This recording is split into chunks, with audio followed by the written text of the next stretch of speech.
హల్లెలూయా. మంచిది. పరిశుద్ధ గ్రంథము నుండి ఫిలిప్పీయులకు రాసిన పత్రిక 2వ అధ్యాయము 5 నుండి మనం చదువుకుందాం. ఫిలిప్పీ పత్రిక 2 అధ్యాయము 5 నుండి అందరూ తీశారా? జాగ్రత్తగా విందాం దేవుని వాక్యాన్ని. బాబు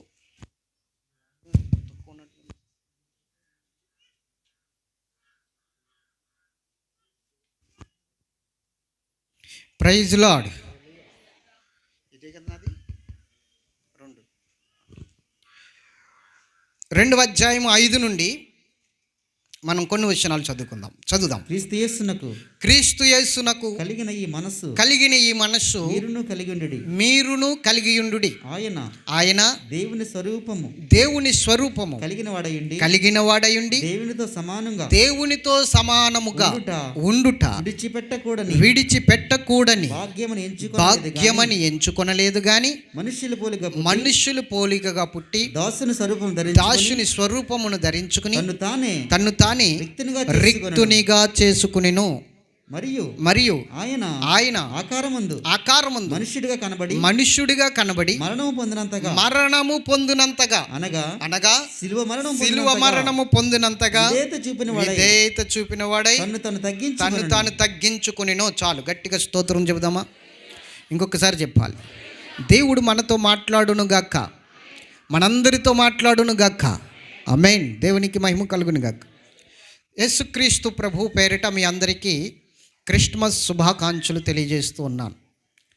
దేవుడు ఈ క్రిస్మస్ యొక్క పరమదినమున మిమ్మల్ని అందరినీ దీవించి ఆశీర్వదించునుగాక. రానున్న నూతన సంవత్సరంలో దేవుడు మిమ్మల్ని నూతన ఆశీర్వాదములతో నింపునుగాక, నూతన ఫలాలతో నింపునుగాక, పరిశుద్ధాత్మ అభిషేకముతో మిమ్మల్ని నింపునుగాక, ఆయన రాకడకు మిమ్మల్ని సిద్ధపరిచి అభిషేకించునుగాక, మహిమతో మిమ్మల్ని నింపునుగాక. చెప్పాలి. చాలామంది ఈ ఆశీర్వాదాలు కూడా అక్కర్లేదు అన్నట్లుగా పక్కకి సైడ్లు చూస్తున్నారు.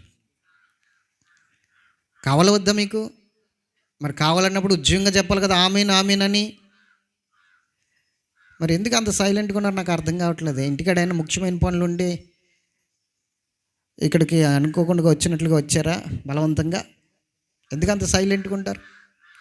ఆశీర్వాదాలు మీకు వద్దా? 2020లో ఉన్నట్టే నూతన సంవత్సరంలో కూడా ఉండాలి అంటే అలాగే ఉండండి. కాదు, మాకు ఆశీర్వాదాలు కావాలి అంటే గట్టిగా స్తోత్రం చెప్పండి. దేవుడు మిమ్మల్ని దీవించును గాక.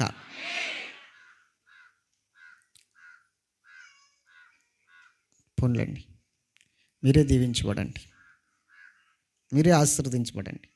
ఎంత స్వార్థమో చూడండి.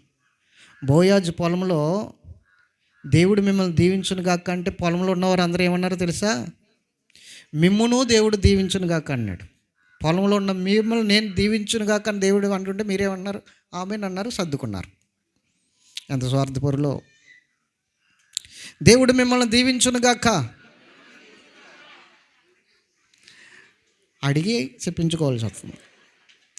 ఎంత మంచివారో మీరు, గట్టిగా స్తోత్రం చెప్పాలా? మంచిది. దేవుడు మిమ్మల్ని దీవించును గాక, నిజముగా దీవించును గాక. మంచిది. దేవుడు బిడ్డలారా, జాగ్రత్తగా విందాము దేవుని వాక్య భాగాన్ని. యేసుక్రీస్తు ప్రభు పుట్టుకలో ఉన్న ఆత్మీయ పాఠాలు. యేసుక్రీస్తు ప్రభు వారి పుట్టుకలో ఉన్న కొన్ని ముఖ్యమైన పాఠాలు, మనకి అవసరమైన పాఠాలు, మనము నేర్చుకోవలసిన పాఠాలు, మనం అనుసరించవలసిన పాఠాలు, మనము అవి అనుసరించి దేవుణ్ణి మహిమపరచవలసిన పాఠాలు. యేసుక్రీస్తు ప్రభువు వారి పుట్టుకలో కొన్ని పాఠాలు మనకి నేర్పడానికి ఆయన కొన్ని విషయాలు మనకి తెలియజేయబోతున్నాడు ఈ రోజున. పరిశుద్ధాత్మ దేవుడు. దేవుని బిడ్డలారా, యేసుక్రీస్తు ప్రభువు వారిని గర్భం ధరించిన గర్భవతి అయిన మరియ ద్వారా కొన్ని పాఠాలు నేర్చుకోవచ్చు. యేసుక్రీస్తు ప్రభువు వారి తండ్రిగా ఈ లోకంలో కనబడుతున్న యేసేపు ద్వారా కొన్ని పాఠాలు నేర్చుకోవచ్చు. అలాగే స్టార్ను చూసి, నక్షత్రమును చూసి బయలుదేరి వచ్చిన జ్ఞానులను చూసి కొన్ని పాఠాలు నేర్చుకోవచ్చు మన ఆత్మీయ జీవితంలో.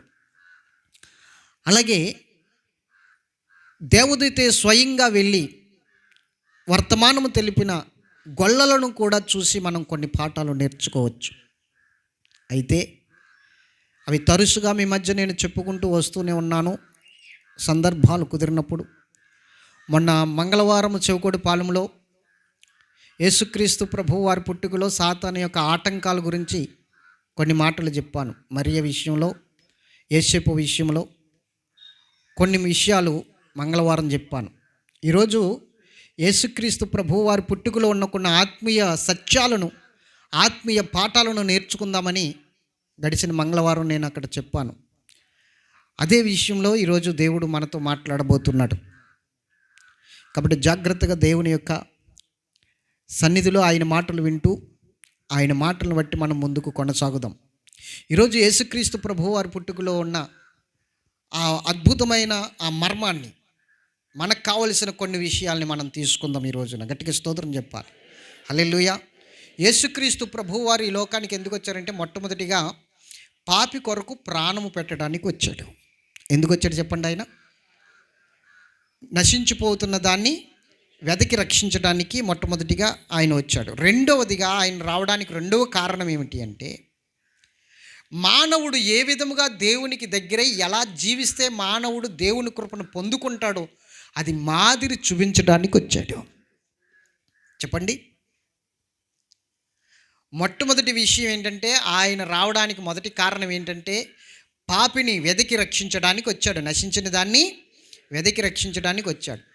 రెండో కారణం ఏమిటి అంటే, ఆయన రావడానికి, భూమి మీదకి రావడానికి రెండో కారణం ఏంటంటే, మానవుడు దేవునికి దగ్గరయ్యి ఆయన కృపను పొందుకుని ఎలా జీవించాలి, ఎలా జీవిస్తే దేవుని కృపను పొందుకుంటాడు, ఎలా జీవిస్తే దేవుని ఆశీర్వాదం పొందుకుంటాడు, ఎలా జీవిస్తే దేవుని మహిమతో నింపబడతాడు అన్నది ఒక మాదిరి మనకి చెప్పడానికి ఆయన ఈ లోకానికి వచ్చాడు.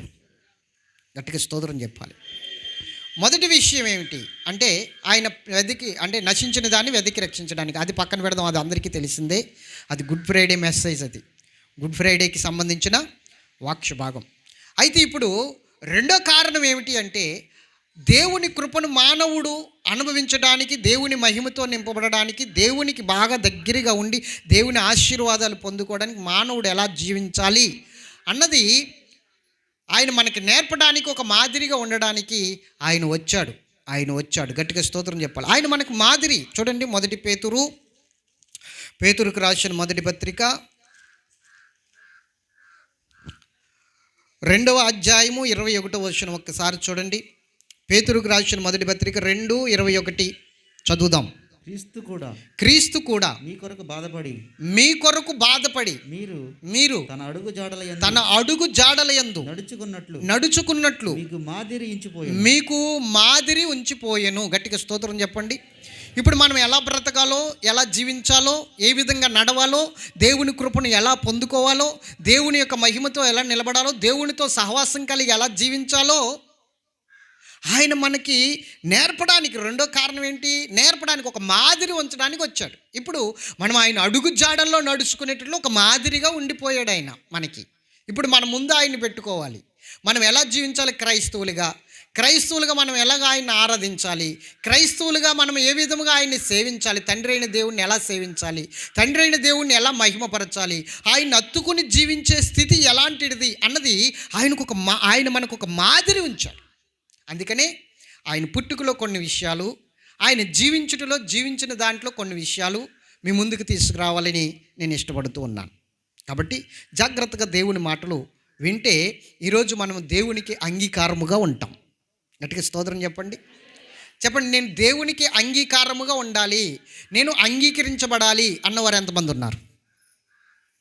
నేను దేవుని దృష్టికి అంగీకారముగా ఉండాలి. ఆయన నన్ను తృణీకరించకూడదు, ఆయన నన్ను గెంటివేయకూడదు, ఆయనకి నేను దూరంగా బ్రతకకూడదు. కాబట్టి ఆయన నన్ను అంగీకరించాలి అన్నవారు ఎంతమంది ఉన్నారు? రైట్. మీరందరూ అంగీకరించబడాలి అంటే ఈరోజు ఖచ్చితంగా ఈ వాక్యాన్ని మీరు అంగీకరించాలి. ఈ వాక్యాన్ని మీరు అంగీకరించి మీ హృదయాల్లో పెట్టుకోవాలి. ఈ వాక్య భాగాన్ని మీ జీవితానికి అప్లై చేసుకోవాలి. అప్పుడు ఖచ్చితంగా మీరు దేవుని దృష్టికి అంగీకారముగా ఉంటారు. దేవునికి మహిమ కలుగును గాక. చెబుదాం. మొట్టమొదటిగా ఆయన పుట్టుకలో ఉన్న అద్భుతమైన ఆత్మీయ సత్యాన్ని, ఆత్మీయ విషయాన్ని ఒకటి మీకు గుర్తు చేస్తాను. ఆయన ఎవరు అంటే రాజుకు రాజు, ప్రభువులకు ప్రభు, రాజులకు రాజు, ప్రభువులకు ప్రభు. ఆయన దేవుని స్వరూపము కలిగిన వాడు అనండి. దేవుని స్వరూపం ఏమిటి? దేవుడే. దేవుడే చెప్పండి. ఆయన ఎవరు? దేవుడే. ఆది యందున్నవాడు. యోహాను సువార్త 1వ అధ్యాయము 1వ వచనం మనం చూసుకున్నట్లయితే అక్కడ అద్భుతమైన వచనం మనకు కనబడుతుంది. చూద్దాం. ఆది యందు వాక్యముండును, వాక్యము దేవుని యొద్ద ఉండెను, వాక్యము దేవుడై ఉండెను. ఆది యందు. చాలు, గట్టిగా స్తోత్రం చెప్పాలి. ఇప్పుడు చెప్పండి. ఆది యందు వాక్యం ఉంది, వాక్యము దేవుని యొద్ద ఉంది, వాక్యమే దేవుడు. ఇప్పుడు చెప్పండి. ఒకటి, ఆది యందు వాక్యం ఉంది. ఆ వాక్యం ఎవరి యొద్ద ఉంది? దేవుని యొద్ద ఉంది. అలాగని ఈ వాక్యం ఏమిటి? ఇప్పుడు ఈ వాక్యం కూడా దేవుడే. గట్టిగా స్తోత్రం చెప్పాలి. అంటే ఇప్పుడు ఎవరైనా దేవుడు చెప్పండి. దేవుడు అనండి. యేసు దేవుడా కాదా? యేసు దేవుడా కాదా? యేసు దేవుడు. ఆయనే దేవుడు. ఆయన ఒక్కడే దేవుడు. గట్టిగా స్తోత్రం చెప్పాలి. అయితే ఆయన దేవుడయ్యుండి ఇప్పుడు నశించిపోతున్న మానవుణ్ణి రక్షించడానికి, ఒక పనికిమాలిన వాడిని రక్షించడానికి, ఒక పనికిమాలిన బ్రతుకుని ముఖ్యముగా ఉన్నతముగా మార్చడానికి ఆయన దాసుని స్వరూపమును ధరించుకుని ఈ లోకానికి వచ్చాడు. గట్టిగా స్తోత్రం చెప్పాలి. అంటే ఒకసారి ఆలోచన చేద్దాం. దేవాది దేవుడు, ఆయన దేవుని మహిమతో నింపబడిన స్థితి, పరలోకంలో కొనియాడబడుతున్న స్థితి, పరలోకంలో దేవదూతలు ఆయన మహిమపరుస్తున్నారు, స్తుతి ఆరాధన చేస్తున్నారు నిత్యము కూడా. ఎలా స్తుతి ఆరాధన చేస్తున్నారంటే, ఇంటికి వెళ్ళిన తర్వాత చదువుకోండి యెషయా గ్రంథం 6వ అధ్యాయంలో. అక్కడ దేవదూతలు అందరూ కలిసంట గడప కమ్ములు పునాదులు అదిరిపోయేటట్లు ఆరాధన చేస్తున్నారట. వారు చేస్తున్న ఆరాధనకి పట్టణపు గుమ్మాలు అదిరిపోతున్నాయి. పరలోకపు పట్టణాల యొక్క గుమ్మాల యొక్క గడపలు అదిరిపోతున్నాయట. పరిశుద్ధుడు యెహోవా పరిశుద్ధుడు, సైన్యములకు అధిపతి యెహోవా పరిశుద్ధుడు, పరిశుద్ధుడు పరిశుద్ధుడని నిత్యము గాన ప్రతిగానములతో ఆయన్ని స్తుతిస్తూ ఉన్నారు, ఆయన్ని ఆరాధిస్తూ ఉన్నారు. అంత తేజోవంతమైన మహిమలో ఉన్నాడు ఆయన. ఇక్కడ అంటే ఎవరూ సమీపించలేని తేజస్సులో. చెప్పండి. ఎవరూ సమీపించలేని తేజస్సులో ఆయన మాత్రమే అమరుడై ఉన్నాడు. దేవదూతలు 2 రెక్కలతో ఒళ్ళు కప్పుకుని, 2 రెక్కలతో ముఖము కప్పుకుని, 2 రెక్కలతో ఎగురుతూ, మొత్తం 6 రెక్కలు దేవదూతలకి, 2 రెక్కలతో ఎగురుతూ వాటి నోటితో దేవుణ్ణి స్తుతిస్తూ మహిమపరుస్తూ ఉన్నాయి. కొన్ని కోట్ల సంవత్సరాల నుంచి ఇదే వాటి కర్తవ్యం, ఇదే వాటి పని. దేవదూతల యొక్క పని ఏమిటి? దేవుణ్ణి ఆరాధించడమే, దేవుని మహిమపరచడమే. రెండో పని లేదు వాటికి. చాలా అద్భుతముగా దేవుణ్ణి ఆరాధిస్తూ ఉన్నారు. పరలోకంలో దేవుని యొక్క కుడిపార్శ్వమున కూర్చుని ఉన్నాడు ఈయన యేసుక్రీస్తు ప్రభువారు. యేసుక్రీస్తు ప్రభువారు ఎక్కడ కూర్చున్నారు? దేవుని కుడిపార్శ్వమున కూర్చుని ఉన్నారు. దేవుణ్ణి ఆరాధిస్తున్నారు దేవదూతలు. దేవుని దూతలు సేవ చేస్తున్నారు కొంతమంది దేవుని దూతలు. కొంతమంది దేవుని దూతలు 4 జీవులుగా ఉన్న దేవుని దూతలు రెక్కలతో సింహాసనాన్ని మోస్తున్నారు. అలాంటి ఉన్నతమైన స్థితి పరలోకం. చెప్పండి. తండ్రి అయిన దేవుడి దగ్గర ఉన్నాడు, దేవదూతలు ఆరాధిస్తున్నారు. పిలిస్తే చాలు, చిటికేస్తే సేవకులు వచ్చి ఆయనకి సేవ చేస్తూ ఉంటారు. అంత గొప్ప భాగ్యములో ఉన్నతమైన స్థితిలో ఉన్నప్పుడు ఆయన నరుణ్ణి పరిశీలించి చూశాడు. ఆకాశము నుండి నరుణ్ణి పరిశీలించి చూశాడు. వివేకము కలిగి దేవుని వెతుకు వారు కలరేమో అని ఆయన ఆకాశము నుండి బెండై చూస్తున్నాడు. ఆయన ఆకాశము నుండి అలా బెండై చూస్తున్నప్పుడు వివేకము కలిగి ఎవరు కూడా ఆయన్ని వెతకలేకపోతున్నారు. అందరూ కూడా అవివేకముతో, అజ్ఞానముతో దారి తొలగిపోయారు. అందరూ త్రోవ తప్పిన గొర్రెల వలె ఉన్నారు. అందరూ పాపులుగా ఉన్నారు. అందరూ నరకానికి వెళ్ళిపోతానికి సిద్ధముగా నరకపు ద్వారము దగ్గర కనిపెట్టుకుని ఉన్నారు. ఇంకా ఆ ద్వారం తెరబడితే వీళ్ళు అందులో పడిపోతారు అంతే. ఆ సమయంలో దేవుడు ఇంక ఉపేక్షించే లాభము లేదనుకుని, ఇంకెంత మాత్రము కూడా ఉపేక్షించడము శ్రేయస్కారము కాదనుకుని, మానవుడి యొక్క శ్రేయస్సు కొరకు ఆయనే తనను తాను తగ్గించుకుని శరీరము ధరించుకుని పసి పిల్లవాని వలె ఈ లోకానికి వచ్చాడు. గట్టిగా స్తోత్రం చెప్పాలి. పశుశాలలో నీవు పవళించినావా, పరమాత్ముడవు నీవు, పసిబాలుడవు కావు, పసిబాలుడవు కావు, పశుశాలలో నీవు పవలించినావు, పసిబాలుడవు కావు, పరమాత్ముడవు నీవు, పరమాత్ముడవు నీవు. చెప్పండి, ఎవరైనా పశుబాలుడు గాడు, పరమాత్ముడు. స్తోత్రం చెప్పాలి. పరమాత్ముడైన దేవుడు, జగత్తును అందులో సమస్తమును నిర్మించిన దేవుడు, సమస్తమును నిర్మించిన దేవుడు, జగత్తును అందులో సమస్తమును నిర్మించిన దేవుడు, నిన్ను నన్ను చేసిన దేవుడు ఇప్పుడు పశుశాలలో ఒక పసిబాలుడు వలె మన కొరకు కనిపెడుతున్నాడు. గట్టిగా స్తోత్రం చెప్పాలి. మన కొరకు ఉదయించాడు. ఎందుకు అన్నది మీరు ఆలోచన చేయాలి. ఈరోజు జాగ్రత్తగా విందాం. పాపపు ద్వారం దగ్గర, అంటే నరకపు ద్వారం దగ్గర నిలబడిపోయిన మనందరిని రక్షించడానికి, నశించిన దాన్ని ఎదికి రక్షించడానికి ఆయన ఈ లోకానికి వచ్చాడు. అయితే ఈరోజు క్రైస్తవుడు ఎలా జీవించాలి, ఏ విధంగా బ్రతకాలి, క్రైస్తవ్యం అనేది ఏ విధంగా కొనసాగించాలి, తన బ్రతుకులు ఏ విధంగా చూపించాలి అన్నది ఇక్కడ యేసుక్రీస్తు ప్రభువారు తన పుట్టుకలో చూపిస్తున్నాడు. బాల్య వయసులోనే చూపిస్తున్నాడు.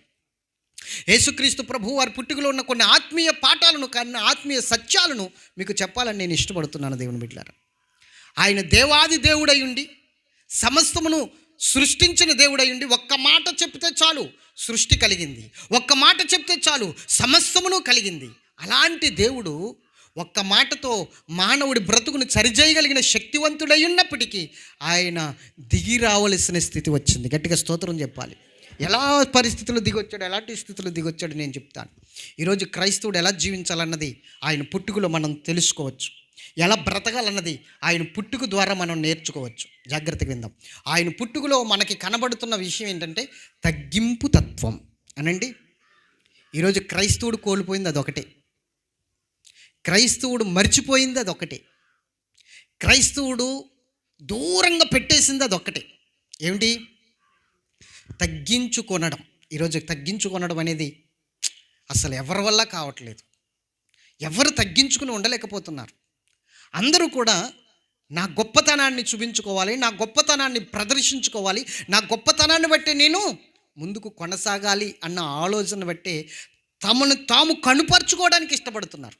కానీ యేసుక్రీస్తు ప్రభువు వారు జీవించిన జీవితం అంతట్లో 33.5 సంవత్సరాలు జీవించాడు ఆయన. 33.5 సంవత్సరాల్లో ఆయన శరీరధారిగా జీవించినప్పట్లో ఒక్క మాట కూడా ఇది నాది అని చెప్పలేదు ఆయన. నా తండ్రి మాట అన్నాడు ఆయన. నా తండ్రి చెప్పాడు అన్నాడు ఆయన. నా తండ్రి చెప్తేనే నేను చేస్తున్నాను అన్నాడు ఆయన. నా తండ్రి చెప్తేనే మీకు బోధిస్తున్నాను అన్నాడు ఆయన. నా తండ్రి నా తండ్రి నా తండ్రి అని 33.5 సంవత్సరాల్లో ఆయన చేసిన ఆ సేవ అంతటిలో కూడా తండ్రి మాటే ఎత్తుకొచ్చాడు. కానీ తన గురించి కానీ తన మాట గురించి కానీ ఎక్కడ కూడా ఇది నా సొంత మాట అని చెప్పిన మాటే లేదు ఆయన. ఆయన శరీరధారిగా ఉన్నప్పుడు తన తండ్రిని ముందు పెట్టుకున్నాడు. ఈరోజు క్రైస్తవ జీవితంలో, తన జీవితంలో యేసయ్యను ముందు పెట్టుకోగలుగుతున్నాడా? తను కనబడాలనుకుంటున్నాడు. ఒక క్రైస్తవుడు పాట పాడితే తానే కనబడాలనుకుంటున్నాడు, యేసయ్యను చూపించాలనుకోవట్లా. నేను కనబడాలనుకుంటున్నాడు. పాట పాడే వ్యక్తే కనబడాలి అక్కడ, దేవుడు కాదు. ఒక వ్యక్తి దైవజనుడు వాక్యం చెప్తే ఆ వాక్యంలో నేనే కనబడాలనుకుంటున్నాడు, కానీ యేసయ్య కనబడాలని మాత్రం అనుకోవట్లా. ఒక వ్యక్తి సాక్ష్యం చెప్తే ఆ సాక్ష్యంలో నేను కనబడాలనుకుంటున్నాడు, కానీ విశ్వాసి యేసు కనబడాలి, నేను మరుగైపోవాలన్న ఆలోచన అక్కడ లేదు. నువ్వు క్రైస్తవునిగా జీవించినప్పుడే నువ్వు కనబడకూడదమ్మా. నువ్వు ఎప్పుడైతే యేసులో జీవించడం మొదలుపెట్టావో అప్పుడు నువ్వు కనబడకూడదు ఇంకా. అందుకనే ప్రభువు అపోస్తలుడైన పౌలు జీవించుచున్నది నేను కాదు, క్రీస్తు యేసు నాలో జీవించుచున్నాడని చెప్పాడు. ఎవరు జీవించాలి ఇప్పుడు? ఎవరు కనబడాలి? ఈరోజు తగ్గింపు అనేది మనకు కనబడట్లా. యేసుక్రీస్తు పుట్టుకలో ఈరోజు ఎక్కువ విషయాలు చెప్పను, కానీ తగ్గింపు తత్వం గురించి 4 మాటలు చెప్తాను. యేసుక్రీస్తు ప్రభువారు సర్వాధికారి, సృష్టికర్త అయిన దేవుడు. ఆయన ఈ లోకానికి ఎలా వచ్చాడో తెలుసా? ఇందాక మనం చదువుకున్నాం కదా, క్రీస్తేసునకు కలిగిన ఈ మనస్సు, అదే మనం కలిగి ఉండవలసిన మనస్సు. ఏమిటి ఆ మనస్సు అంటే తగ్గింపు తత్వం. ఆయన ఏ విధంగా దిగి వచ్చాడంటే, దేవునితో ఉండవలసిన భాగ్యము విడిచిపెట్టకూడని గొప్ప భాగ్యం అని అనుకోలేదట. అమ్మో, ఇంత గొప్ప భాగ్యాన్ని విడిచిపెట్టేస్తే నేను ఏమైపోతాను, నా తండ్రితో ఉండే భాగ్యాన్ని విడిచిపెట్టేస్తే నేను ఏమైపోతాను, సిటికేస్తే దేవదూతలు వచ్చి నాకు సేవ చేస్తున్నారే, నాకు సహాయం చేస్తున్నారే, ఇప్పుడు ఈ సహాయాన్ని ఈ దేవదూతల యొక్క ఈ యొక్క సేవను విడిచిపెట్టేస్తే నేను ఏమైపోతాను, పరలోకాన్ని విడిచిపెట్టి వెళ్ళిపోతే, భూలోకానికి వెళ్ళిపోతే శ్రమలు అనుభవించాలి, కష్టాలు అనుభవించాలి, ఆ మానవులు నన్ను దృష్టించరు, వారు నన్ను నాశనానికి అప్పగిస్తారు, పతనానికి అప్పగిస్తారు, వారు నన్ను సిలువుకు అప్పగిస్తారు, శ్రమల పాలైపోవాలి. నాకు ఆ బ్రతుకొద్దు, నాకు ఇదే బాగుంది, ఈ సుఖమే బాగుంది, ఈ సంతోషమే బాగుంది, ఈ ఆనందమే బాగుంది, తండ్రితో ఉన్న సంతోషాన్ని బట్టి నేను ముందుకు వెళ్ళిపోతానని అనుకోకుండా, ఆ భాగ్యాన్ని విడిచిపెట్టకూడని గొప్ప భాగ్యం అనుకోకుండా అది విడిచిపెట్టి వచ్చేసాడండి. తండ్రి మాట కొరకు విడిచిపెట్టి వచ్చేసాడు. ఈరోజు పరలోకాన్ని విడిచిపెట్టిన స్థితి మనం విడిచిపెట్టవలసింది ఏంటో తెలుసా? జాగ్రత్తగా వినాలి. లోకాన్ని, ఆయన పరలోకాన్ని విడిచిపెట్టి వచ్చిన స్థితి మనం విడిచిపెట్టవలసింది ఏంటో తెలుసా? లోకాన్ని. ఆయన పరలోకాన్ని విడిచిపెట్టి పాపి అయిన మన కొరకు వచ్చాడు, నశించిపోతున్న మన కొరకు వచ్చాడు. కానీ మనము లోకాన్ని విడిచిపెట్టి యేసుక్రీస్తు ప్రభువు వారిని వెతుక్కుంటూ పరలోకాన్ని పొందుకోవడానికి, నశించిపోతున్న పాపిని వెతకడానికి మనము కూడా ఈ లోకాన్ని విడిచిపెట్టి రావాలి. యేసుక్రీస్తు పుట్టుకలో ఉన్న ఆత్మీయ సత్యాలను, కొన్ని విషయాలు మీకు నేను చెప్తాను, జాగ్రత్తగా వినండి. ఆయన పరలోకాన్ని విడిచిపెట్టి వచ్చినట్లుగా నువ్వు ఈ లోక సౌఖ్యాలను విడిచిపెట్టి రావాలి, ఈ లోక సుఖభోగాల్ని విడిచిపెట్టి రావాలి, ఈ లోకంలో ఉన్న నీ ఆదరణ విడిచిపెట్టి రావాలి. గట్టిగా స్తోత్రం చెప్పాలి. విడిచిపెట్టగలదువా నువ్వు? విడిచిపెట్టగలదువా నువ్వు? విడిచిపెట్టి దేవుని వైపుకి తిరిగి రాగలదువా? లోకమును దాని ఆశలు గతించిపోవచ్చున్నవి, కానీ దేవుని చిత్తము నెరవేర్చువాడు నిరంతరము నిలుచును. లోకము దాని ఆశలు గతించిపోతున్నాయి, కానీ ఇప్పుడు లోకములో ఉన్న దాన్ని విడిచిపెట్టి రావాలి. ఎవడైనా లోకమును ప్రేమించిన ఎడల తండ్రి ప్రేమ వాడిలో ఉండదు. యేసుక్రీస్తు మన కోసమా ఈ లోకానికి వచ్చాడా లేదా? చెప్పాలి, వచ్చాడా లేదా? పరలోకములో ఆయనకున్న సౌఖ్యం ఏమిటి? పరలోకంలో ఉన్న ఆయనకున్న సంతోషం ఏమిటి? ఒకసారి మరలా చదవండి ఆ లేఖనాలని. చదువు నాన్న. క్రీస్తేసునకు కలిగిన ఈ మనస్సు మీరును కలిగి ఉండుడి. గట్టిగా స్తోత్రం చెప్పండి. ఇప్పుడు ఆ మనస్సు మనం కలిగి ఉండాలా వద్దా? చెప్పాలి. రైట్. ఆ మనస్సు ఏంటో చెప్తాను వినండి. ఒకటి, ఆయన మనస్సు ఏంటి? ఒకటి చదవాలి. దేవుని స్వరూపం కలిగిన వాడయుండి. ఏ స్వరూపము? దేవుని స్వరూపము కలిగిన వాడయుండి దేవునితో సమానముగా ఉండుట విడిచిపెట్టకూడని భాగ్యమని ఎంచుకొనలేదు గాని మనుషుని పోలికగా పుట్టి దాసుని స్వరూపమును ధరించుకుని తను తానే రిక్తునిగా అంటే ఏంటో తెలుసా? సిలువ మరణము పొందేంత రిక్తునిగా చేసుకున్నాడండి. తనకున్న అధికారాన్ని పక్కన పెట్టేశాడు. తనకున్న అధికారం ఏంటో తెలుసా? మరణం మీద అధికారం ఉంది ఆయనకి, దురాత్మల మీద అధికారం ఉంది ఆయనకి, లోకం మీద అధికారం ఉంది ఆయనకి, మనుష్యుల మీద అధికారం ఉంది ఆయనకి, సమస్త సృష్టి మీద ఆయనకి అధికారం ఉంది. కానీ దాన్ని పక్కన పెట్టేసి కేవలం ఒక మానవుడిగా, నార్మల్ మానవుడిగా, మనలాంటి స్వభావము కలిగిన ఒక వ్యక్తిగా ఈ లోకానికి వచ్చాడు ఆయన.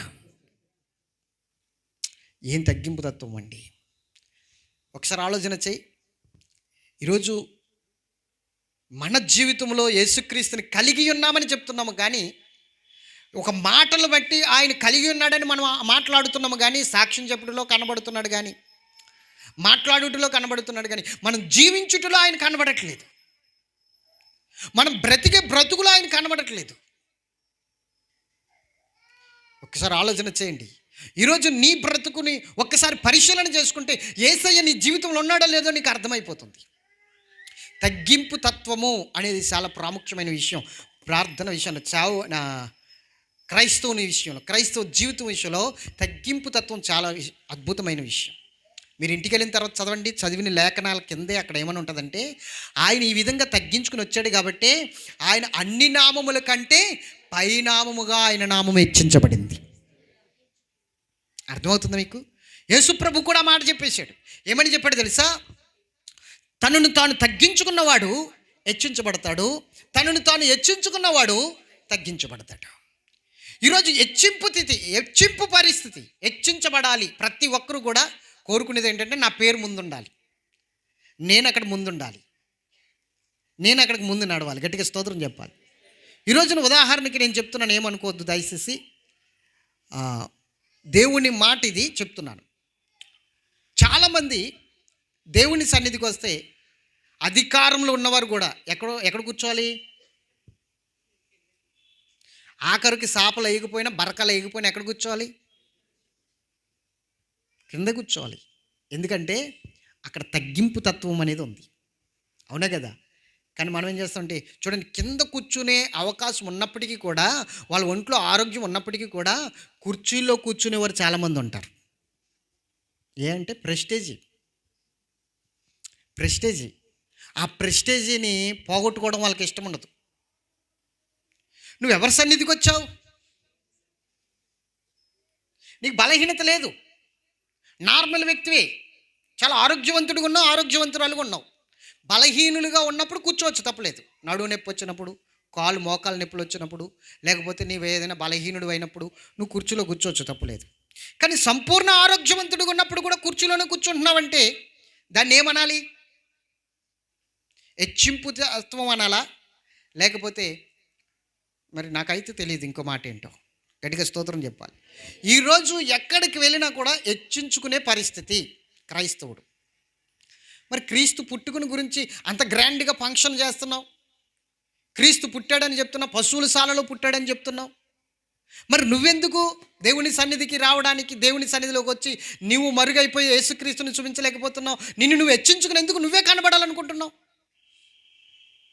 అది ఎంతవరకు కరెక్టో ఒకసారి ఆలోచన చేద్దాం. గట్టిగా స్తోత్రం చెప్పాలి. ఇప్పుడు నేను విషయం చెప్తున్నాను, జాగ్రత్తగా వినండి. యేసుక్రీస్తు ప్రభువు వారు పుట్టాలనుకుంటే ధనవంతుల ఇంట్లో, రాజుల ఇంట్లో పుట్టొచ్చు ఆయన. అవునే కదా? మరి ఎక్కడ పుట్టాడు? పశువుల శాలలో అనండి. పశువుల శాలలో పరుండు పెట్టారు, రైటే. ఆయన ఎవరి గర్భాన్ని పుట్టాడు?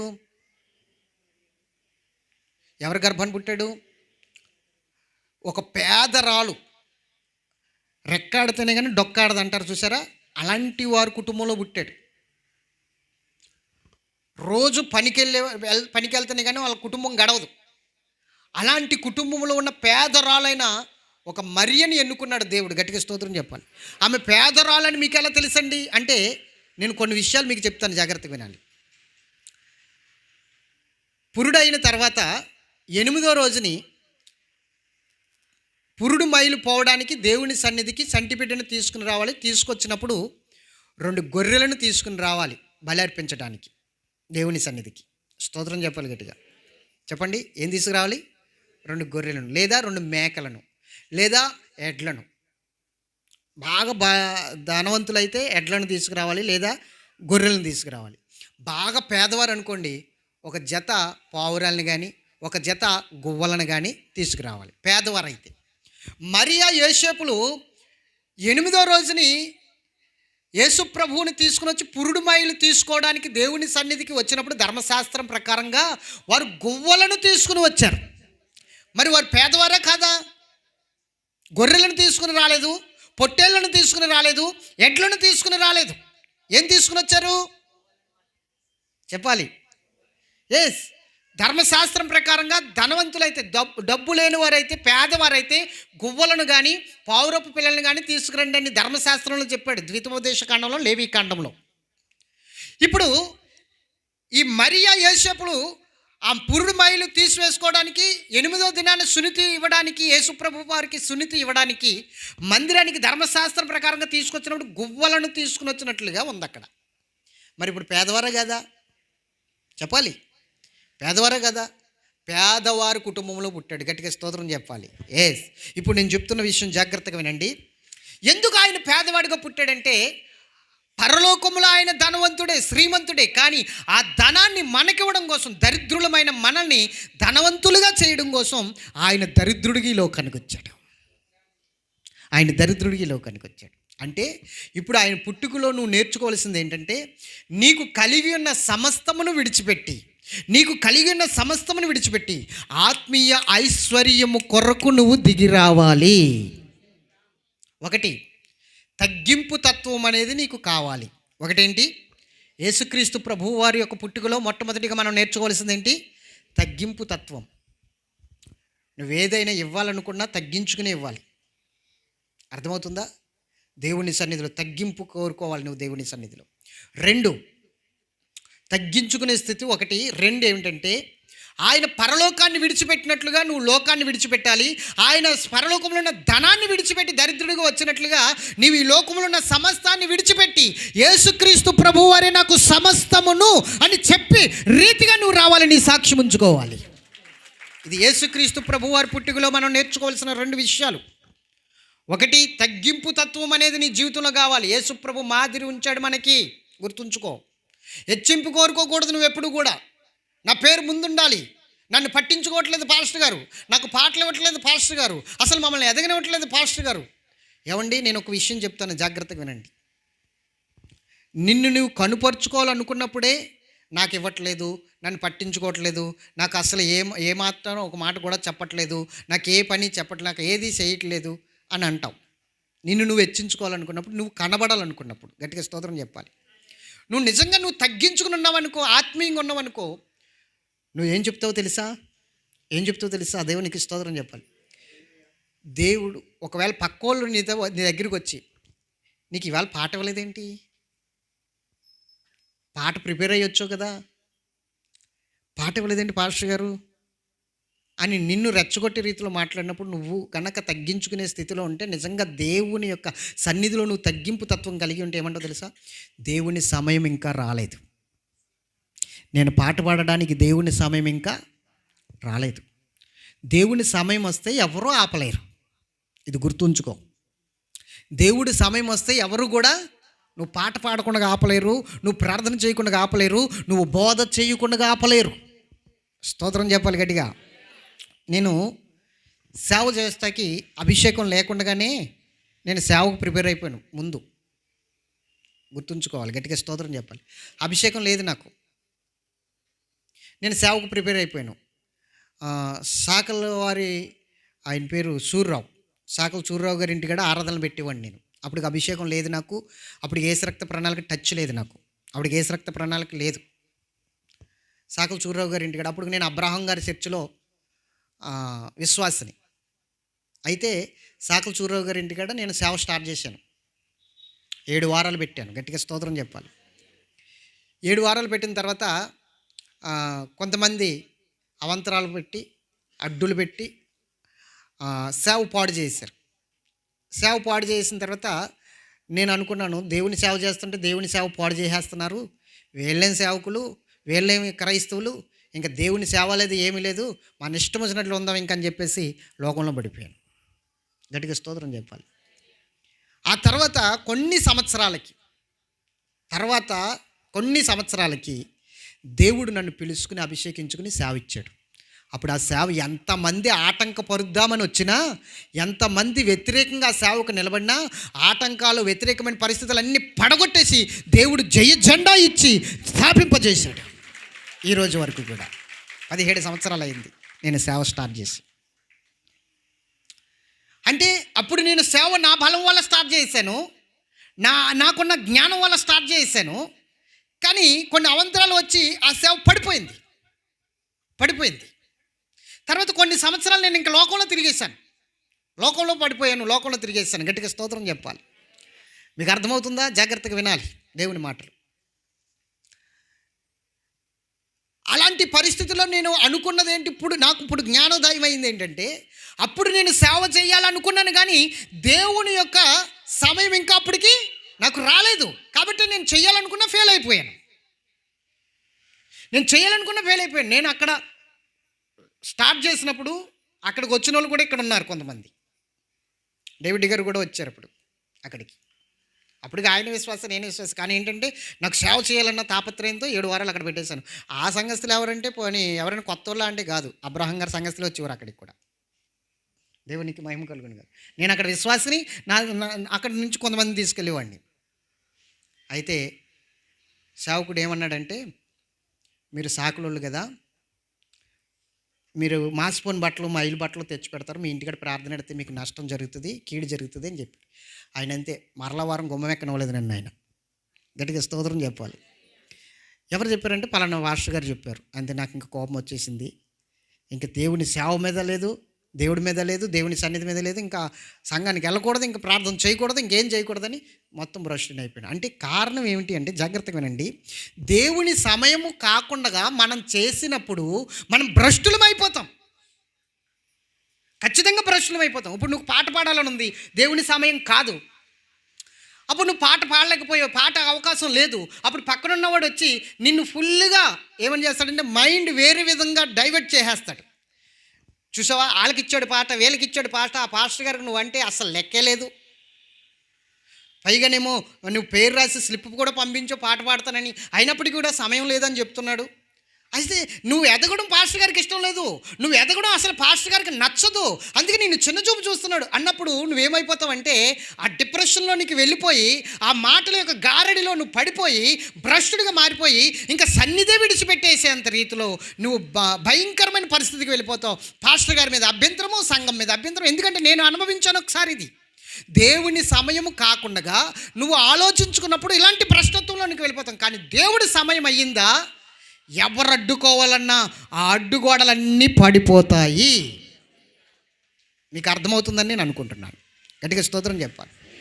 అంటే హెచ్చించుకునే స్థితి. అప్పుడు నేను హెచ్చించుకున్నాను, నేను సేవ చేయాలి, నేను సేవకుడిగా మారాలి, నేను సేవకుడిగా గుర్తింపులోకి రావాలి, నేను వాక్యం చెప్పగలుగుతాను కదా, నాకేంటి తక్కువ అన్నట్లుగా నేను ముందుకు వెళ్ళిపోయాను. కానీ సతికిలు పడిపోయాను. దేవుడిని విడిచిపెట్టేంత భ్రష్ట హృదయం నాకు వచ్చేసింది అప్పుడు. కాబట్టి సమయము, దేవుని సమయం లేకుండా మనం ఏది చేయాలన్నా మనకే నష్టం. చెప్పండి, హలో, ఎవరికి నష్టం? నేను నష్టపోయాను. కొన్ని సంవత్సరాలు దేవుని ఆయన కృపకు దూరం అయిపోయి ఆయనకు పాత్రుడిగా ఉండకుండా దౌర్భాగ్యుడిగా మారిపోయి నష్టపోయానండి నేను. అందుకని ఎప్పుడు కూడా దేవుని సమయం కాకుండా మనము నిలబడడానికి ప్రయత్నించకూడదు. అది ఏ పని అయినా సరే. దేవుని సమయం అయితే పాస్టర్ గారు పిలుస్తారు పేరు పెట్టి, దేనికైనా సరే. గట్టిగా స్తోత్రం చెప్పండి, హలో చెప్పాలి. పేతురు ఏమంటాడో తెలుసా? తగిన సమయము దేవుడు ఇచ్చేంత వరకు ఆయన బలిష్టమైన చేతి కింద దీన మనస్కులై ఉండుడి. దేవుడు సమయం ఇచ్చేంత వరకు ఆయన బలిష్టమైన చేతి కింద ఎలా ఉండాలంటే మనం దీన మనస్కులమై ఉండాలి. అప్పుడే దేవుడు సమయం ఇచ్చాడంటే వాడుకోవడం మొదలు పెడతాడండి. పాటల విషయంలో కావచ్చు, ప్రార్థన విషయంలో కావచ్చు, కృపవరంలో ఏదైనా సరే ఆయన ఇచ్చాడంటే వాడుకోవడం మొదలు పెడతాడు. ఇంకెవడైనా సరే, ఎవడైనా అడ్డుకుంటే ఏమంటాడో తెలుసా? ఓ గొప్ప పర్వతమా, జెరుబ్బేలును అడ్డగించడానికి నువ్వు ఏ పాటి దానివి, ఇప్పుడే సదును భూమిగా మారుద్దామంటాడు. నా షౌకును అడ్డుకోవడానికి, ప్రార్థన చేయకుండా అడ్డుకోవడానికి, పాటలు పాడకుండా అడ్డుకోవడానికి నువ్వు ఏ పాటి దానివి, ప్రతి ఆటంగాన్ని ఆయన తొలగిస్తాడు. దేవునికి మహిమ కలుగును గాక. సమయం అవ్వాలంతే. నేను ఒకటి చెప్పనా, యేసుక్రీస్తు ప్రభువు వారు భూమి మీదకి రావడానికి, బాలుడిగా రావడానికి కూడా సమయం ఉంది. అందుకే కాలము పరిపూర్ణమైనప్పుడు తన కుమారుణ్ణి పంపాడట దేవుడు. ఎప్పుడు పంపాడు? ఎప్పుడు నిర్ణయించాడు? అసలు జగత్పునాది వేయబడక మునిపే నిర్ణయించాడు ఆయన్ని ఈ లోకానికి పంపడానికి. అవునే కదా? మరి జగత్పునాది వేయబడక మునిపే నిర్ణయించినప్పుడు మానవుడు భ్రష్టుడిగా మారిపోయిన వెంటనే పంపేయాలి కదా. తగిన కాలము, తగిన సమయం ఉంది. ఆ సమయం అంటే సృష్టి పుట్టి 6000 సంవత్సరాలు అయింది. ఇప్పటికి సృష్టి పుట్టి ఎన్ని సంవత్సరాలు అయింది? 6000 సంవత్సరాలు. రుజువులు ఉన్నాయి బైబిల్లో. 6000 సంవత్సరాలు అయింది. నేను ఒక సబ్జెక్ట్ కూడా మీ మధ్య పంచుకున్నాను. నేను ఏమిటో తెలుసా? విశ్రాంతి దినము అనే సబ్జెక్ట్ పంచుకున్నాను. విశ్రాంతి దినం అంటే 6 దినాలు కష్టపడి 7వ దినాన్ని విశ్రమించాడని అర్థం. అంటే 6 దినములు, దినమునకు 1000 సంవత్సరాలు, 1000 సంవత్సరాలు ఒక దినముతో లెక్క యేసు ప్రభుకి. గట్టిగా స్తోత్రం చెప్పాలి. అంటే 1000 సంవత్సరాలు అంటే ఒక దినము ఆయన దృష్టికి. అంటే 1000 సంవత్సరాలు ఒక దినం అయితే 6 దినాలు 6000 సంవత్సరాలు. గట్టిగా స్తోత్రం చెప్పాలి. అంటే 6000 సంవత్సరాలు పూర్తి అయిపోయింది. ఇప్పుడు కృపాకాలంలో ఉన్నాం. ఈ కాలం లెక్కింపులోకి రాదు. ఇంకొక సంవత్సరం, ఏడో దినం అంటే ఇంకొక 1000 సంవత్సరాలు. అది 1000 ఏండ్ల పరిపాలన. గట్టిగా స్తోత్రం చెప్పాలి. 1000 ఏండ్ల పరిపాలన. ఆ సబ్జెక్ట్ మీ మధ్య పంచుకున్నాను. దేవుని చిత్తం అయితే మరొకసారి పంచుకుంటాను. గట్టిగా స్తోత్రం చెప్పాలా. హల్లెలూయా.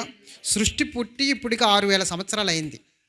6000 సంవత్సరాల్లో మానవుడు ఒక 1000 సంవత్సరాల ముందే పడిపోయాడు. అవునే కదా? ఆదాముని సృష్టించిన 1000 సంవత్సరాలు అవ్వకుండానే వాడు పడిపోయాడు, పాతాళంలోకి పడిపోయినంత పరిస్థితి చేశాడు. మరి అప్పుడే 1000 సంవత్సరాల్లోనే దేవుడు వచ్చేయచ్చు కదా? రాలేదు. 4000 సంవత్సరాలు పట్టింది ఆయన రావడానికి. సృష్టి నాశనం అయిపోయాక 4000 సంవత్సరాలకు ఆయన వచ్చాడు. అంటే ఎంత సమయం ఉందో చూడండి. దేవుని సమయం అంటే అలా ఉంటుంది.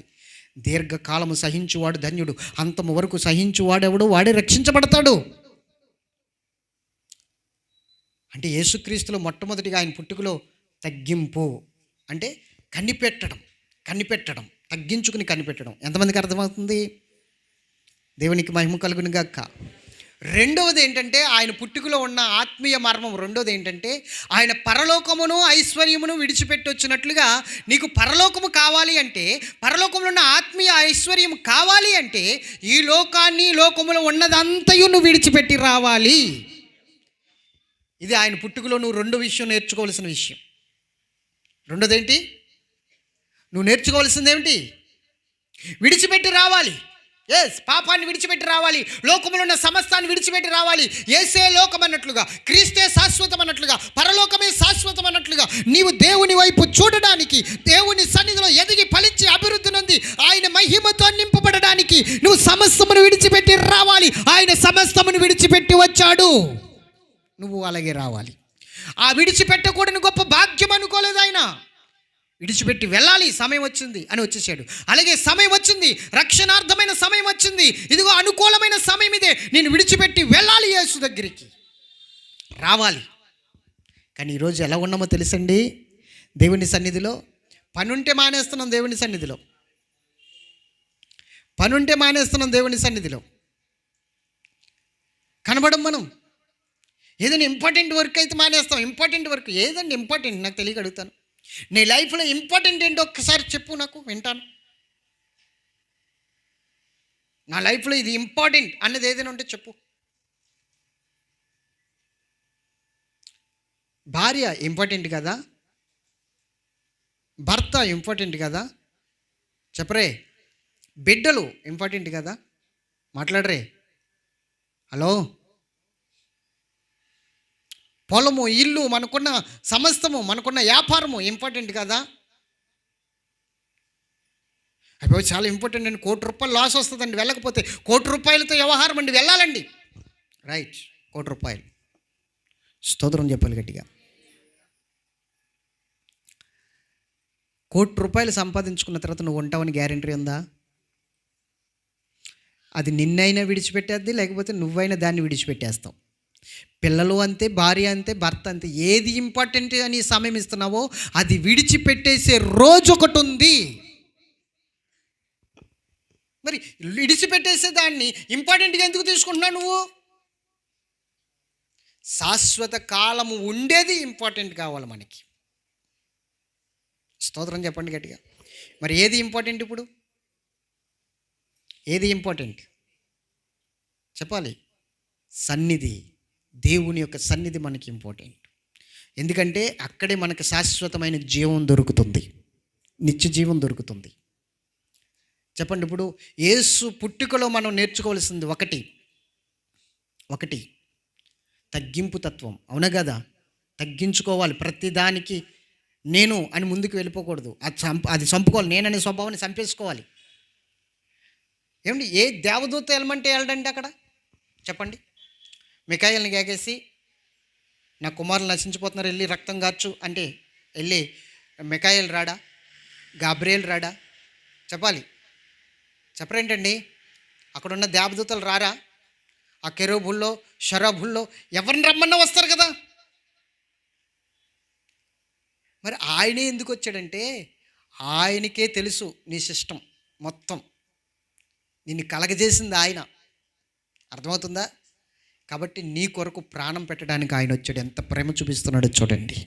లేదు నా బిడ్డల కోసం నేను వెళ్తాను, ఎవరు వెళ్తాకి వీల్లేదు, నా బిడ్డలు వాళ్ళ కోసం నేను వెళ్తానని స్వయంగా దిగి వచ్చాడు. ఇప్పుడు నేను చెప్తున్నాను, ఆయనకి పరలోకంలో ఇంపార్టెంట్ కార్యక్రమాలు ఉన్నాయా లేవా?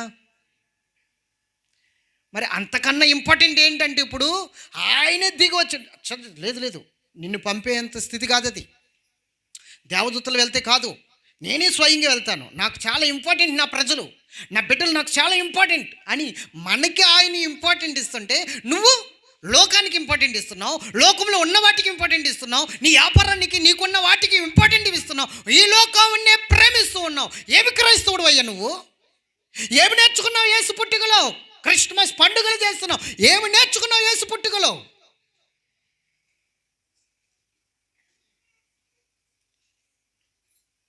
ఎలా బ్రతుకుతున్నావో నీకు అర్థమవుతుందా? దేనికి ఇంపార్టెంట్ ఇస్తున్నావు నీకు అర్థమవుతుందా? యేసు గనక నీకు ఇంపార్టెంట్ ఇచ్చి నీ కొరకు దిగి రాకపోతే నీ బ్రతుకేమైపోతుందో ఒకసారి ఆలోచించు. అలాంటిది ఆయన కాకుండా వేరేది నీకు ఇంపార్టెంట్ అయిపోయిందా? ఏ రోజు నీకు ముఖ్యమైపోయిందా? ఆయన నీకు ఇంపార్టెంట్ ఇచ్చాడు, నువ్వు మాత్రం లోకానికి ఇంపార్టెంట్ ఇస్తున్నావు. విడిచిపెట్టురా. యేసు పుట్టుకలో ఉన్న రెండో విషయం అదే. నువ్వు నేర్చుకోవలసింది అదే. ఏం బ్రదర్ ఎందుకు రాలేదు? లేదండి ముఖ్యమైన పని ఉండి వెళ్ళవలసి వచ్చిందండి. లేదండి బ్రదరు అక్కడ అర్జెంటు పని అండి వెళ్ళవలసి వచ్చిందండి. లేదండి ఆ రైతు నా మీద అప్పచెప్పేసాడండి, మొత్తం ఆ దింపంతా నేనే తీయవలసి వచ్చిందండి. ముఖ్యమైన పని అండి. లేదండి ఈరోజు ఆఫీసులో పని అంతా నా మీద పెట్టేశారండి, అందరూ చాలా పెట్టేశారండి, ముఖ్యమైన పని అండి. పోతే పోయింది లేదు, జాబు నాకు దేవుడు ముఖ్యం అని వస్తే, ఒకవేళ అది పోయినా దానికి 100 రెట్లు ఉన్నతమైన జాబు నీకు ఇస్తాడు దేవుడు.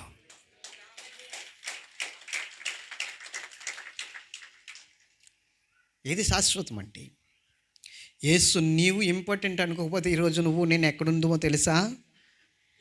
దేవదూతలను పంపించి కథ నడిపేయచ్చు కదా దేవుడు. లేదు, ఆయన స్వయంగా వస్తాడంటే ఎంత ఇంపార్టెంట్ ఇచ్చాడు మనకి, ఎంత విలువ ఇచ్చాడు మనకి. దేవదూతల ద్వారా కథ నడపలేదు ఆయన. మీ ఇంట్లో ఏదైనా ఫంక్షన్ జరిగితే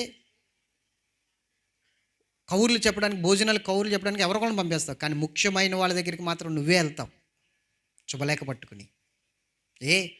ఇంపార్టెంట్ పర్సన్. మరి యేసు దేవదూతల ద్వారా కథ నడపకుండా, దేవదూతల ద్వారా కౌరు చెప్పకుండా ఆయన మనల్ని ఎంతగా ప్రేమించాడు, ఎంత ఇంపార్టెంట్ అనుకున్నాడు చూడండి. ఆయన దిగొచ్చాడు ఆయన కార్యం చేయడానికి.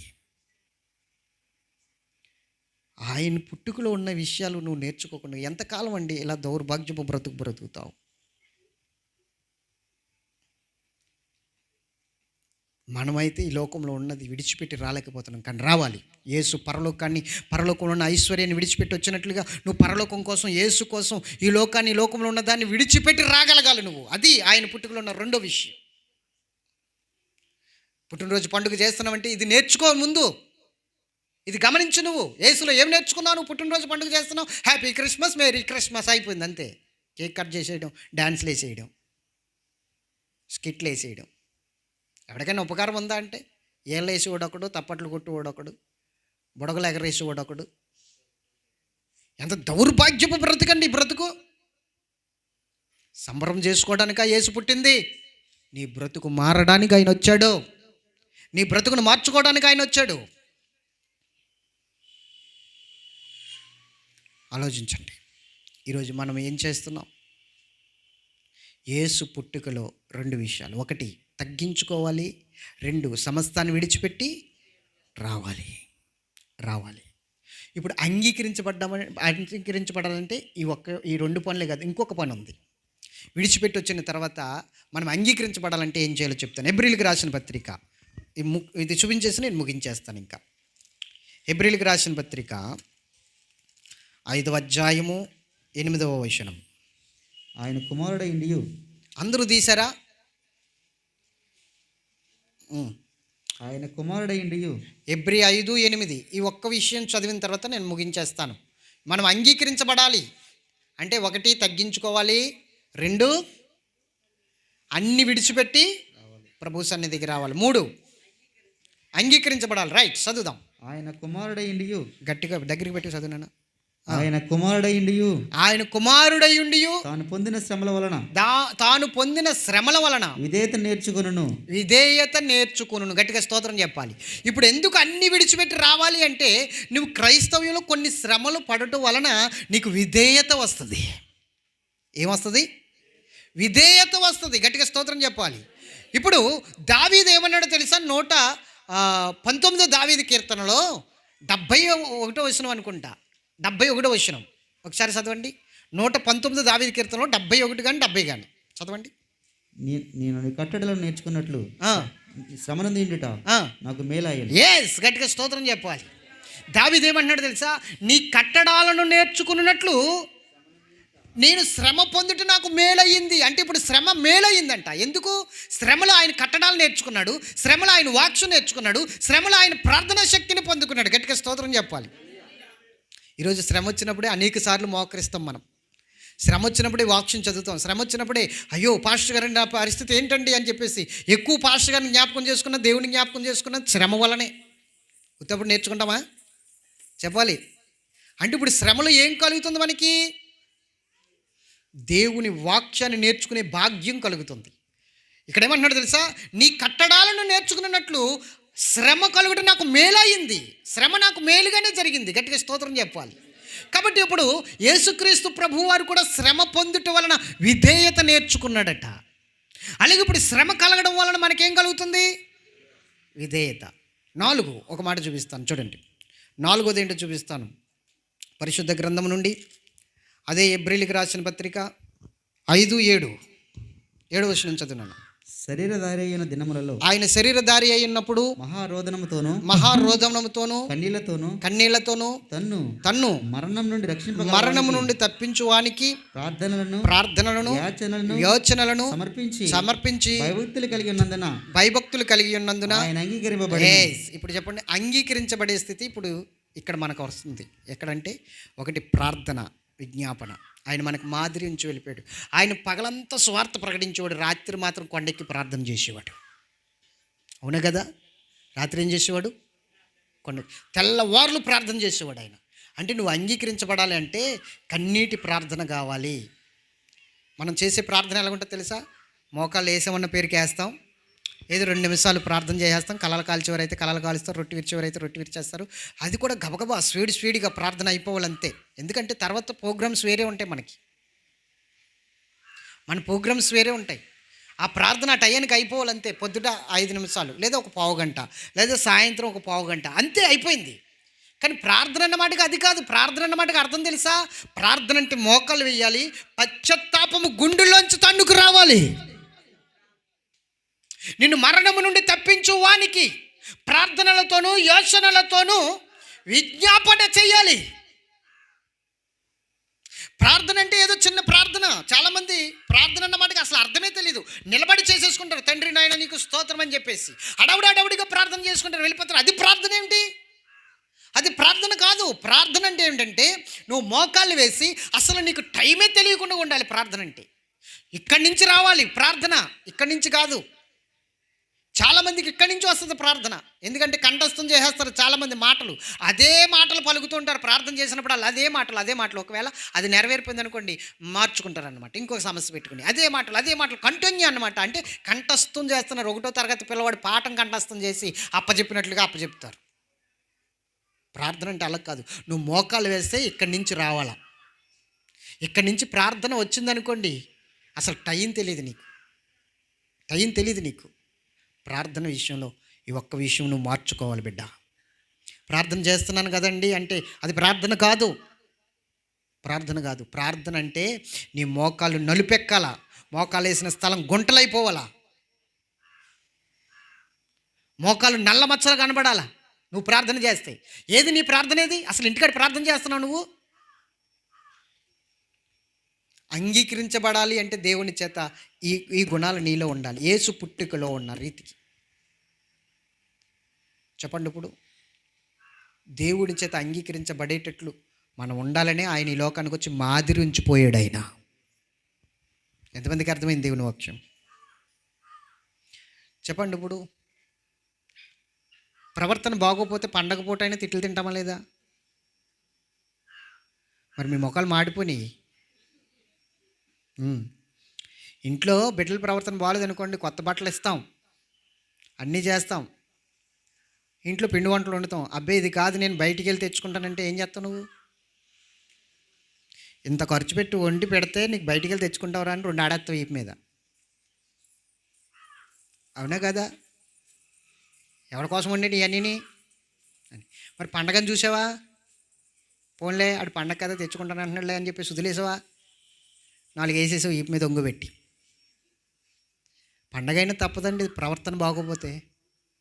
ఈరోజు క్రిస్మస్ అని పండగనే కాదు, ఖచ్చితంగా మన ప్రవర్తన బాగోలేదు కాబట్టి మనం నేర్చుకోవాలి వద్దా? గద్దించబడాలి వద్దా? మాట్లాడరే. Hello hello hello signal అందట్లా.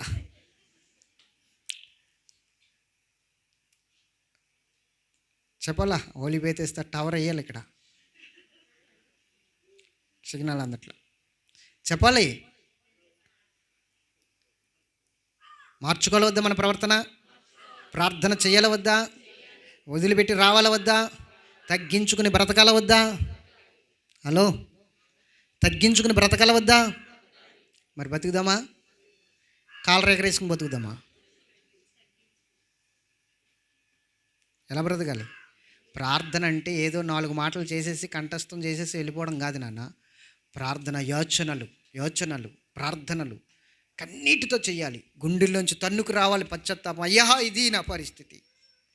ప్రార్థన ఆత్మ దిగొచ్చేయాలి నీ మీదకి. ప్రార్థన చేస్తుంటే ఇరుగు పొరుగు వారు ఆశ్చర్యపోవాలి. అట్టి రీతిలో దేవుడు మనల్ని దర్శించునుగాక. యేసు పుట్టుకలో ఉన్న ఆత్మీయ విషయాలు ఎంతమందికి అర్థమైనవి చెప్పండి. అర్థమైందా లేదా? తగ్గించుకోవాలమ్మా, తగ్గించుకోవాలి. నా అంతటోడు లేడు, నేనే కరెక్టు అనుకోకూడదు. అది కరెక్ట్ కాదు. సమయం వచ్చేంత వరకు ఎదురు చూడాలంతే. సమయం వచ్చిన తర్వాత నీ టాలెంట్ ఏంటో బయట పెడతాడు దేవుడు. ఆ టాలెంట్ సమయం వచ్చేంత వరకు, దేవుడు సమయం ఇచ్చేంత వరకు అణిగిమణిగి ఉండవలసిందే. గట్టిగా స్తోత్రం చెప్పండి. హల్లెలూయా. దేవుడు సమయం ఇచ్చేంత వరకు కూడా యేసుప్రభు ఏ పని చేయలేదు తెలుసండి. మరి వచ్చి అయ్యా ఇక్కడ ద్రాక్షరసం అయిపోయింది పెళ్ళిలో, వీళ్ళందరూ అవమానపడతారు, ద్రాక్షరసం ఏదో ఒకటి చెయ్యి అంటే, ఎందుకమ్మా కంగారు పెడతావు, నా సమయం ఇంకా రాలేదు అంటాడు. అంటే ఇంకా దేవుడు నాకు ఇవ్వలేదు ఆ సమయం అంటాడు. అవునే కదా? మరి ఆలోచించండి. సమయం వచ్చేంత వరకు ఎదురు చూడండి నాన్న, ఎదురు చూడండి. నాకు ఉంటుంది నా బిడ్డలు నాలాగా వాక్యం చెప్పేయాలని. నేను అంటాను, రే రా మైతెత్తని వాక్యం చెప్పంటే చెప్పేస్తాడు. సమయం రావాలి. చాలామంది అడిగారు, పాస్టర్ గారు స్త్రీల కోటాలు పెడితే బాగుండండి, వస్తామండి, పాస్టర్ గారు నడిపిస్తే బాగుండండి అని. వారానికి ఒకసారి రమ్మంటేనే కొట్టిలాగా ఉన్నారు. మళ్ళీ స్త్రీల కోటం అంటే ఏం చేస్తారో తెలియదు. ఆవిడతో చెప్పాను, ఆవిడ ఒకటే మాట అంది, నా సమయం ఇంకా రాలేదు. ఆవిడకి సమయం ఇంకా రాలేదు. వస్తే నేను వద్దన్న నిలబడుతుంది ఆమె. నేను వద్దన్నాను అనుకో, సమయం వచ్చిందనుకో, దేవుడు మా ఇద్దరిని వేరు చేసేస్తాడు. ఎందుకంటే నువ్వు అని చేస్తున్నావు అని. కాబట్టి సమయం వచ్చేంతవరకు ఎదురు చూడవలసిందే. నాకు ఉంటుంది పాస్టర్ గారు వాడబడాలి, పిల్లలు వాడబడాలి, చక్కగా నడిపించబడాలని. కానీ నేను ఒకటే వివేచిస్తాను, సమయం ఇంకా రాలేదు. సమయం వచ్చేంతవరకు ఎదురు చూడాలి. ప్రార్థన చేసుకుందాం. మోకరించండి. ఈ మాటలు దేవుడు దీవించునుగాక. ఆమేన్. మోకరించాలి. అందరూ ప్రార్థనలో ఉందాం.